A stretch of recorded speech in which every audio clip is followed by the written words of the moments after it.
morning to all of you. Today I am going to teach you about negative sentences. Students, this is the most important chapter in your grammar section. So let's see what are negative sentences and how to convert affirmative and interrogative into their negative form. Students, at first we will know that negative sentences are made by the adverb no, not, never. जब कभी भी sentence में no, not या never आता है तो भी just imagine कि ये हमारा नेगेटिव सेंटेंस है। तो चलिए देखते हैं नेगेटिव सेंटेंस को हम कैसे बनाते हैं, और अगर आपके सामने अफर्मेटिव या इंट्रोगेटिव है तो उसे नेगेटिव में कैसे कन्वर्ट करते हैं। बच्चों, एक चीज जान लो, सबसे ज्यादा प्रॉब्लम हमें सिंपल प्रेजेंट और सिंपल पास्ट में आती है। वाई, क्यों आती है? Because they don't have any helping verb. उनके पास कोई भी हेल्पिंग वर्ब नहीं होता है। They contain only main verb, first form of finite verb और एस और ES added with the finite verb और second form of finite verb. तो उनके पास जो फाइनाइट वर्ब होता है वो या तो फर्स्ट फॉर्म में होता है या सेकेंड फॉर्म में होता है या एस और ईएस से एडेड होता है। उनके पास कोई हेल्पिंग वर्ब नहीं होता है। और शायद आपको पता होगा कि by the support of helping verb का सपोर्ट करके हम नेगेटिव को आराम से बना लेते हैं। जैसे इज एम आर है, उसके आगे नॉट लगाया, is am are, is not, am not, are not, बन गया नेगेटिव। लेकिन प्रॉब्लम इसमें आती है क्योंकि इसमें कोई हेल्पिंग वर्ब नहीं होता है। तो इसको हम सबसे पहले लर्न करेंगे कि how to convert simple past और simple present into negative sentences. देखिए ध्यान से, look at the blackboard. Simple present इसमें होता क्या है, व्हाट डू वी सी, इसमें जो देखते हैं हम, अगर आपको वर्ब की फर्स्ट फॉर्म दिखाई हो, फर्स्ट फॉर्म मीन्स अगर आपको गो दिखा, एनी अदर वर्ब्स, गो, कम, सिंग, कुछ भी हो सकता है वर्ब की फर्स्ट फॉर्म, मतलब ये मेन वर्ब होना चाहिए। तो अगर आपको वर्ब की फर्स्ट फॉर्म दिख रही है तो इसके साथ हमेशा आप क्या लगाओ, डू नॉट यूज करो नेगेटिव बनाने में। जब भी आपको वर्ब की फर्स्ट फॉर्म सेंटेंस में दिखे तो इसके साथ हमेशा आप डू नॉट लगा के नेगेटिव में सेंटेंस को कन्वर्ट करो। अगर आपके सेंटेंस में वर्ब की फर्स्ट फॉर्म में एस या एस लगा हुआ है, गो नहीं है बल्कि गोज है, तो इसे इसके लिए हम क्या यूज करेंगे, इसके लिए आप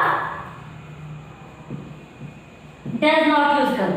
वर्ब की फर्स्ट फॉर्म के लिए डू नॉट, वर्ब की फर्स्ट फॉर्म में एस या एस है तो इसके लिए हम डज नॉट यूज करेंगे। अब एक चीज और ध्यान दो बच्चों, जब हमने डू नॉट लगाया तो उसके बाद हम वर्ब को फर्स्ट फॉर्म में रखेंगे, डू नॉट गो। हमने डज नॉट लगाया तो उसके बाद भी हम वर्ब को फर्स्ट फॉर्म में ही रखेंगे। ये जो ईएस लगा है बच्चों, ये आपका हट जाएगा। क्यों हट जाएगा, व्हाट इज द रीजन? क्योंकि ईएस हमने इस पे लगा रखा है ऑलरेडी, तो ईएस का यूज सिर्फ एक बार किया जाएगा। जब हमने डू का डज बना दिया तो यहाँ पर गो का गोज डज के बाद लिखना it will not be appropriate. तो हमें डज नॉट के बाद गो लिखना है, ना कि गोज। तो इस बात का भी ध्यान रखना। अक्सर बच्चे मिस्टेक करते हैं, does not place, does not rights, that is wrong, जो कि गलत है। अगर आपने डज नॉट लगाया है या डू नॉट लगाया है तो उसके बाद वर्ब जो है वो हमेशा फर्स्ट फॉर्म में रहेगा। For example,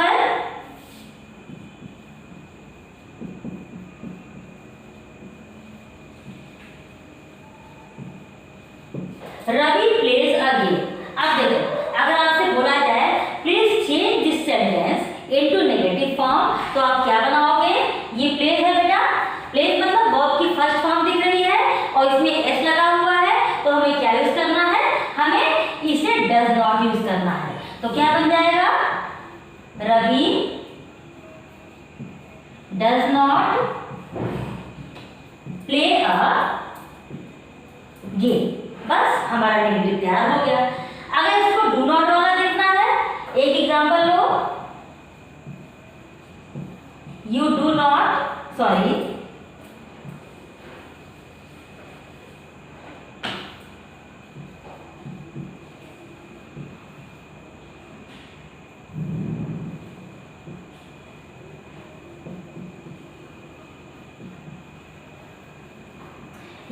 study maths properly.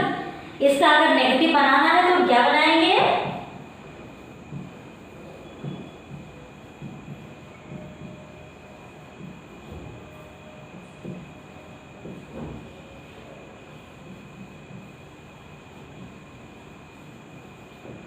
You do not study maths properly. ठीक, तो हमने यहाँ पर do not लगाया क्योंकि स्टडी आपका फर्स्ट फॉर्म दिख रहा है, इसमें s या es नहीं लगा है, that is why we have added here do not. तो you do not study maths properly. तो ये तो हो गए आपके सिंपल प्रेजेंट या प्रेजेंट इंडेफिनिट टाइप सेंटेंसेस। अगर बच्चों एक बार हम टेंस भूल भी जाए तो कोई जरूरत नहीं है, there is no need to recognise from which tense does this sentence belong. इसकी कोई जरूरत नहीं है कि आपको पहले टेंस पहचानना है, आप केवल वर्ब को फोकस कीजिए, वर्ब को देखिए। सेंटेंस में कोई भी सेंटेंस आपके सामने आए, while doing translation, while writing an essay, while answering any question in literature portion, कोई भी आपका सेंटेंस अगर आपके सामने आता है तो आप उसको केवल उसमें वर्ब को देखिए कि अगर वर्ब की फर्स्ट फॉर्म दिखे तो उसके साथ आप डू नॉट लगाइए to convert them into negative. अगर आपको वर्ब की फर्स्ट फॉर्म में एस या एस दिखे तो उसके साथ आप डज नॉट लगाइए नेगेटिव में कन्वर्ट करने के लिए। ठीक है, चलिए अब आता है सिंपल पास्ट या पास्ट इंडेफिनिट।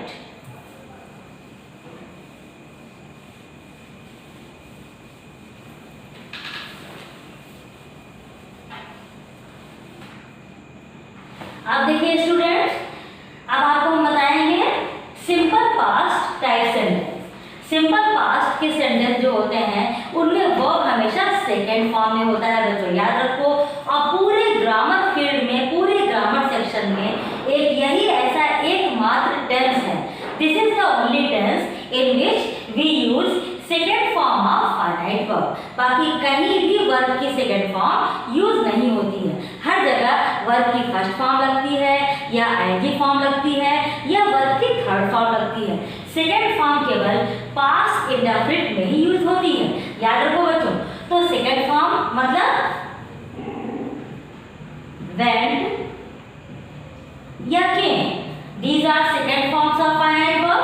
तो अगर इस तरह की सेकेंड फॉर्म आपको सेंटेंस में दिखाई पड़े, if you notice such type of second forms in a sentence, how, तो आप कैसे इसको कन्वर्ट करोगे नेगेटिव में?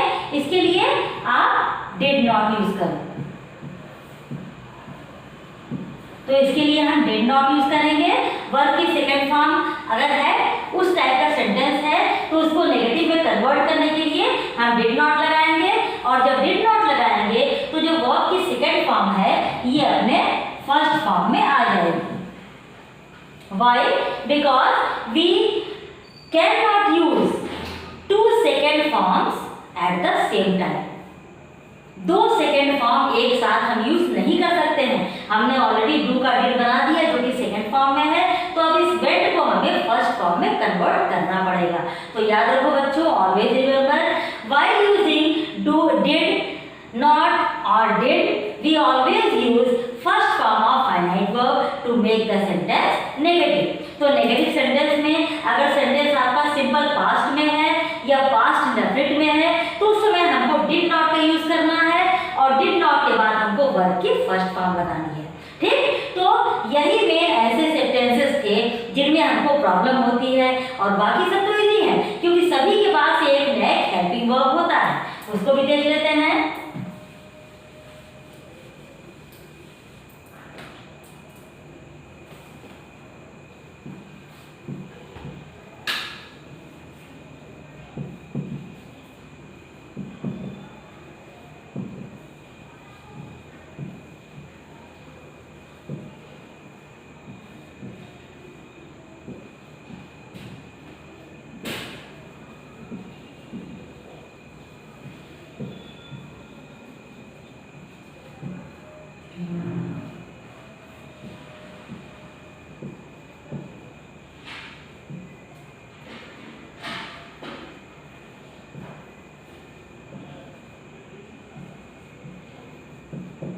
चलिए, there are three sentences before you. My brother is singing a song. She was writing an essay. They have done their work.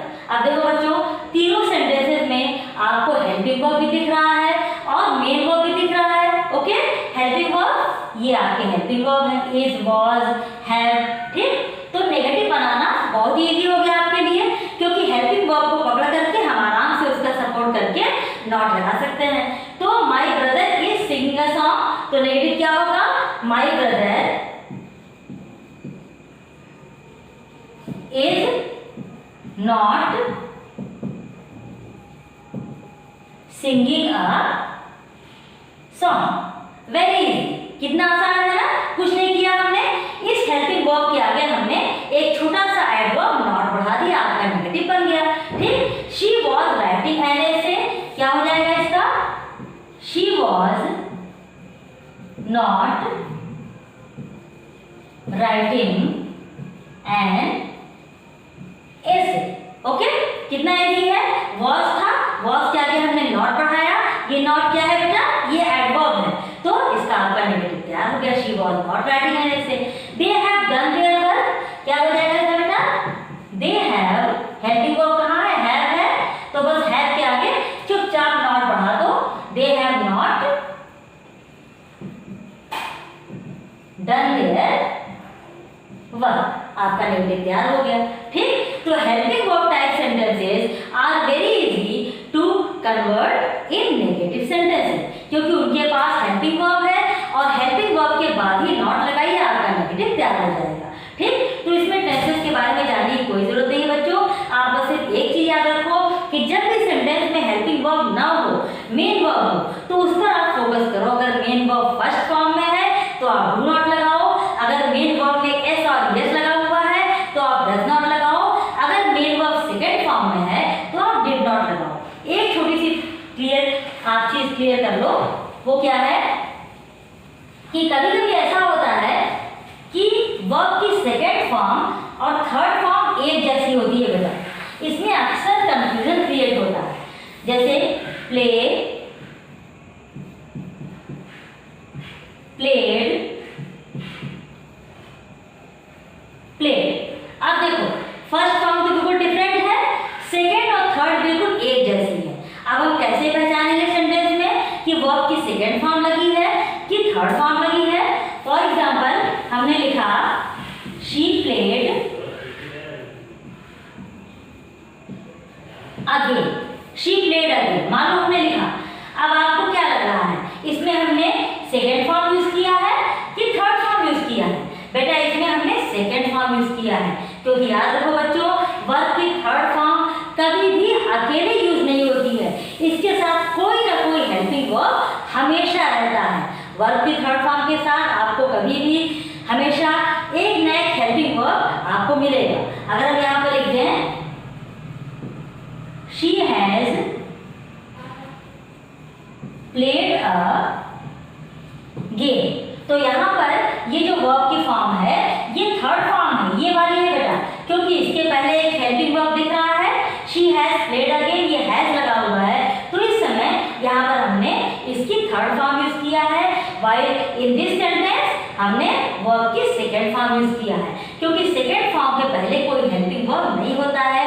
Verb की second form is the only form which can govern all the sentence completely, ठीक है, जबकि third form जो होती है वो हमेशा अपने साथ कोई ना कोई हेल्पिंग वर्ब लेती है। तो this is the difference between second form and third form of finite verb while they are same in the form at the same time. Okay, तो इस चीज में कंफ्यूज मत होना, लेकिन सब में ऐसा नहीं होता है बच्चों, कुछ सेंटेंस कुछ वर्ब ऐसे होते हैं जिनकी तीनों फॉर्म डिफरेंट होती है, जैसे सिंग, सैंग, संग, तो वो तो क्लियर हो जाएगा, सैंग भी आपकी अलग है, संग भी आपकी अलग है, लेकिन प्रॉब्लम इसमें आती है जिसमें सेकंड और थर्ड फॉर्म एक जैसी दिखे। तो उसके लिए बस यही सोचो कि अगर वर्ब की सेकंड फॉर्म है तो उसके पहले कोई हेल्पिंग वर्ब आपको नहीं मिलेगा। अगर वर्ब की सेकंड फॉर्म के पहले कोई हेल्पिंग वर्ब लगा है तो मतलब कि वो आपकी सेकंड फॉर्म नहीं है, बल्कि वो आपके वर्ब की थर्ड फॉर्म है। ठीक, तो ये हो गए आपके नेगेटिव सेंटेंसेस। अगर आपके सामने इंपरेटिव आ जाए तो उनको भी नेगेटिव में सेम प्रोसेस से कन्वर्ट करेंगे। फॉर एग्जाम्पल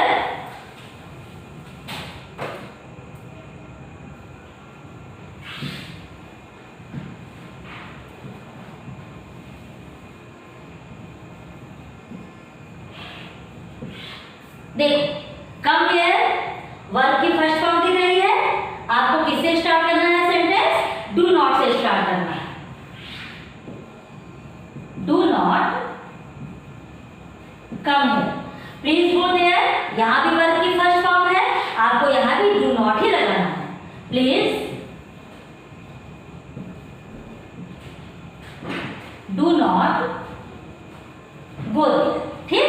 ये हो गया जो आपके नेगेटिव सेंटेंस, वो वाले जो कि टेंस पर बेस्ड होते हैं।